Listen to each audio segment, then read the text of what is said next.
നമസ്തേ ആചാര്യജി, എന്റെ പേര് നേഹയാണ്. ഞാനിവിടെ ഒരു നോട്ട് ഫോർ പ്രോഫിറ്റ് ഓർഗനൈസേഷനിൽ HR ടീമിലാണ് ജോലി ചെയ്യുന്നത്. ഇത് എന്റെ മകളാണ് അനിക. എന്റെ ഭർത്താവ് ഒറാക്കിളിലാണ് ജോലി ചെയ്യുന്നത്. ഞങ്ങൾ കുറെ കാലമായിട്ട്, കഴിഞ്ഞ 1.5 വർഷമായിട്ട് അങ്ങയുടെ സെഷനുകൾ കേൾക്കുന്നുണ്ട്. എനിക്ക് അങ്ങയോട് നന്ദി പറയാനുണ്ടായിരുന്നു. Thank you so much. അങ്ങ് കാരണമാണ് എനിക്ക് ജീവിതത്തെ പുതിയ രീതിയിൽ കാണാൻ ഒരു അവസരം കിട്ടിയത്. നമസ്തേ ആചാര്യജി, ഈ മകൾക്ക് ഏതു തരത്തിൽപ്പെടുന്ന സാഹിത്യമാണ് മാതാപിതാക്കളായ ഞങ്ങൾ വായിച്ചു കൊടുക്കേണ്ടത്? ജീവിതത്തോട് അടുപ്പമുള്ള കാര്യങ്ങൾ, കെട്ടുകഥകളോ ഭാവനകളോ വേണ്ട. ജീവിതത്തിന്റെ പച്ചയായ യാഥാർത്ഥ്യങ്ങൾ മതി. ഈ മാളിൽ നമുക്ക് കാണാൻ കഴിയുന്നത് ഈ തിളക്കവും ആർഭാടവും മാത്രമാണ്. പക്ഷേ നമ്മൾ വലിയ ചിത്രം കാണുമ്പോൾ ഈ സാധനങ്ങളെല്ലാം എവിടെ നിന്നാണ് വരുന്നത്?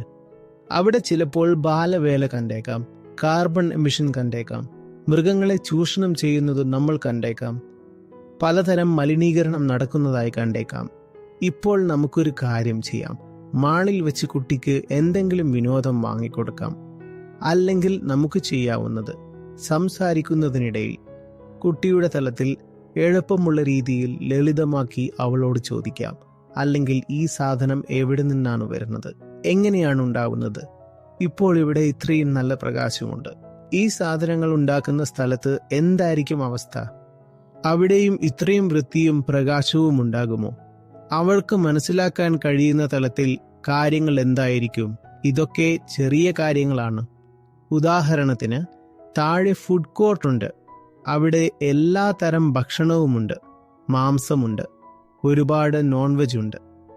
അപ്പോൾ ചോദിക്കുക, ഇപ്പോൾ കാണുന്നത് പാക്കേജ് ചെയ്തതാണ്, അല്ലെങ്കിൽ അതിൻ്റെ മുകളിൽ സീസണിങ്ങും ഗാർണിഷിങ്ങും എല്ലാം ചെയ്തിട്ടുണ്ട്.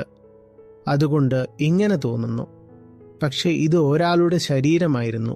അപ്പോൾ അതിന് എങ്ങനെ തോന്നിയിരിക്കും? സത്യം വസ്തുതകളുടെ രൂപത്തിൽ എത്രത്തോളം നമ്മുടെ കുട്ടിയുടെ മുന്നിൽ എത്തുന്നുവോ അത്രത്തോളം നല്ലതാണ്. വളരെ നന്ദി. ഇപ്പുറത്തു വാ. വേണ്ട വേണ്ട മോളെ, മതി മതി. നിന്റെ പേര് ഒന്നുകൂടി പറയൂ.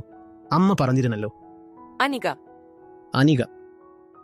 ഇനി ഈ പുസ്തകം വായിക്കാൻ ഒരു 1-2 വർഷം എടുക്കും.